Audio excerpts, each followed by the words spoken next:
এইটো আছিল যে 4th সেমিষ্টাৰৰ AEC সাবজেক্ট ইয়াত কি দিয়া আছে তোমালোক সম্পূৰ্ণখিনি চাই লোৱা ইয়াত দিয়া আছে যে ৰাষ্ট্ৰীয় শিক্ষানীতি 2020 বৰ্ষ NEP 2020 যোগাযোগমূলক অসমীয়া 2 কমন কোৰ্স গুৱাহাটী বিশ্ববিদ্যালয়ৰ স্নাতক মহলাৰ চতুৰ্থ ষান্মাসিক FYUGPৰ সক্ষমতা বিকাশ পাঠ্য এবিলিটি এনহান্সমেন্ট কোৰ্স AECৰ নতুন পাঠ্যক্ৰমৰ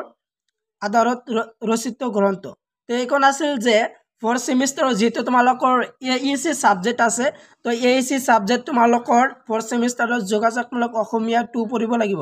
আৰু তোমালোকৰ যোগাযোগমূলক অসমীয়া 1 যেটো ফাৰ্স্ট সেমিষ্টাৰ পঢ়িছা কিন্তু তোমালোকৰ 4th সেমিষ্টাৰ যে যোগাযোগমূলক অসমীয়া 2 পঢ়িব লাগিব আৰু এইখন কিতাপৰ লিখক হল যে তোমালোকে লিখকটো চাই ল'ব পাৰা যে ডক্টৰ পাছান আলী আহমেদ লিখকটো হল ডক্টৰ পাছান আলী আহমেদ এইখন তোমালোকৰ 4th সেমিষ্টাৰত পঢ়িব লাগিব এইখন সাবজেক্টৰ সিলেবাসটো চাই লোৱা সিলেবাসটো কি দিয়া আছে তোমালোকৰ আগত তো ইয়াত দিয়া আছে যে হসিপত্ৰ তোমালোকে চাই লবা যে চাই লোৱা যে যেহেতু তোমালোকৰ 50 মাৰ্কৰ হ'ব এই এক্সামটো তোমালোকৰ দুটা ইউনিট পঢ়িব লাগিব দুটা ইউনিট কি দিয়া আছে ইউনিট দুটা তোমালোকে চাই লোৱা তো প্ৰথম গড়টো দিয়া আছে যে সম্পাদনা উদ্দেশ্য আৰু গুৰুত্ব গ্ৰন্থ প্ৰস্তুতকৰণ আহি পাঠ সংশোধন পদ্ধতি সভাকৰণ এইখন আছে প্ৰথম চ্যাপ্টাৰ তো ইয়াৰ টপিক কেটা চাই লোৱা কোন কেটা তোমালোকৰ পঢ়িব লাগিব যে গ্ৰন্থ সম্পাদনাত সম্পাদকীয় দায়বদ্ধতা ভাষাৰ প্ৰকৃতি ভাষা জ্ঞান আদৰ্শ গুণ গ্ৰন্থ সম্পাদনাত জ্যোতি জ্ঞানৰ প্ৰয়োজনীয়তাৰ বিষয় পঢ়িব লাগিব অসমীয়া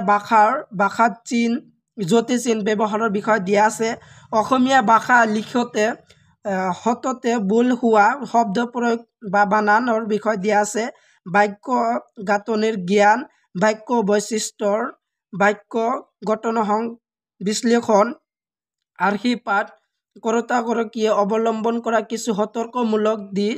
প্ৰুফ চোৱাৰ চিন তো এইবিলাকৰ বিষয় তোমালোকে প্ৰথম চ্যাপ্টাৰত পঢ়িব লাগিব তো প্ৰথম চ্যাপ্টাৰটো এইখিনি আছিল আৰু তোমালোকৰ পেজ নম্বৰ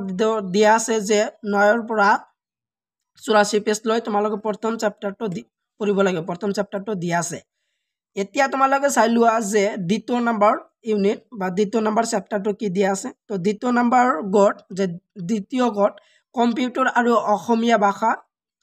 অসমীয়া মুদ্ৰণ অসমীয়া ভাষাৰ সফটওয়্যাৰৰ ব্যৱহাৰ তো এইখন আছিল দ্বিতীয় নম্বৰ চ্যাপ্টাৰত পঢ়িব লাগিব আৰু পেজটো দিয়া আছে পেজ 85 পেজৰ পৰা 109 পেজ লৈ তোমালোকৰ দ্বিতীয় নম্বৰ চ্যাপ্টাৰটো দিয়া আছে ইয়াৰ টপিক কেটা চাই লোৱা কোন কেটা দিয়া আছে টপিক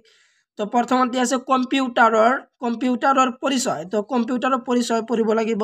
তাৰ পিছত দিয়া আছে যে কম্পিউটাৰৰ উপাদানসমূহ কম্পিউটাৰৰ প্ৰকাৰ অপাৰেটিং সিস্টেমৰ বিষয় দিয়া আছে অপাৰেটিং সিস্টেমৰ প্ৰকাৰৰ বিষয় দিয়া আছে তোমালোকৰ নেটৱৰ্কিং আৰু ইন্টাৰনেটৰ বিষয় পঢ়িব লাগিব গুৰুত্বপূৰ্ণ কম্পিউটাৰৰ পৰিভাষাৰ বিষয়ৰ ওপৰত দিয়া আছে পঢ়িব লাগিব তোমালোকৰ 4th সেমিষ্টাৰৰ AEC subject ability enhancement course অসমীয়া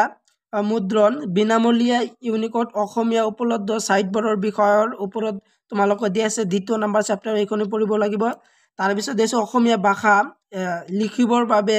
লিপিকাৰৰ সফটওয়্যাৰৰ ব্যৱহাৰ অসমীয়া ভাষা ব্যৱহাৰ কৰাৰ কাৰণে শব্দ লিপি সফটওয়্যাৰৰ ব্যৱহাৰৰ বিষয় দিয়া আছে অসমীয়া ভাষা লিখিবৰ বাবে ৰামধেনু প্লাস সফটওয়্যাৰৰ ব্যৱহাৰ অসমীয়া ভাষা লিখিবৰ বাবে বাৰহা সফটওয়্যাৰৰ অসমীয়া ভাষা লিখিবৰ বাবে ইউনিল লিভ সফটওয়্যাৰৰ ব্যৱহাৰ তো এইখনৰ বিষয় তোমালোকে পঢ়িব লাগিব সেকেন্ড চ্যাপ্টাৰত তো তোমালোকে সম্পূৰ্ণখিনি তোমালোকে সিলেবাসটো চাই লোৱা তো এইখন আছিল তোমালোকৰ 4th সেমিষ্টাৰৰ AEC কমন পেপাৰৰ যোগাযোগমূলক অসমীয়া সাবজেক্টৰ সিলেবাস তো সাবজেক্টটো তোমালোকে ভালদৰে চাই ল'বা আৰু সাবজেক্টৰ প্ৰাইস দিয়া আছে তোমালোকে প্ৰাইসটো চাব পাৰা সাবজেক্টৰ প্ৰাইসটো দিয়া আছে 170 71 তোমালোকৰ কিতাপটো তোমালোকে কিনিব পাৰা তোমালোকে কিনিবা এইটো আছিল তোমালোকৰ 4th সেমিষ্টাৰৰ যোগাযোগমূলক অসমীয়া সাবজেক্ট তো আজিৰ ভিডিও এইখিনি আছিল আৰু নেক্সট তোমালোকৰ এইখন সাবজেক্টৰ ওপৰত ইম্পৰ্টেন্ট কোৱেশ্চন আনসাৰ ডিসকাস কৰিম তো তোমালোকে মোৰ চেনেলটো সাবস্ক্ৰাইব কৰি থবা আৰু পাছৰ বেল আইকন অন কৰি থবা